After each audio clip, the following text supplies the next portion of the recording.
Apat naman ang nasugatan sa pagsabog ng isang bakal na unang inakalang ordinaryong metal lang sa Dagupan City, Pangasinan.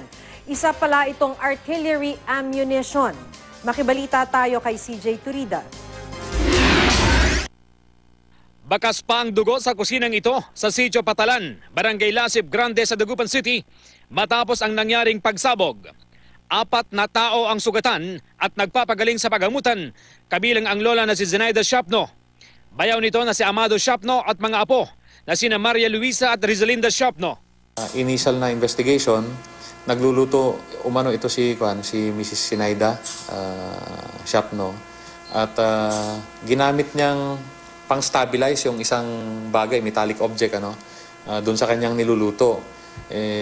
Nainitan at sumabog. Apat sila na nandun sa kusina. So tinamaan ng shrapnel yung mga nandun. Sabi nung mga na-interview natin, matagal na yon na nasa kanila, nandun sa kusina.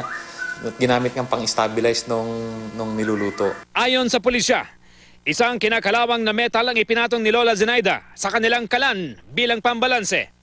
Hindi po aware siguro yung matanda kasi akala niya ordinaryong bakal lang. Kaya ginamit, nilagay niya doon sa sa magkalan. Sa pagsusuri ng otoridad, isang 37mm artillery ammunition ang sumabog. Nasa 4 na pulgada ang laki nito at may diameter na 37mm. Inaalam pa kung saan nagmula ito. Nainitan po yun, sumasabog yun kasi may lamang po yan, explosive pa yung TNT. Wala pang pahayag ang mga biktima.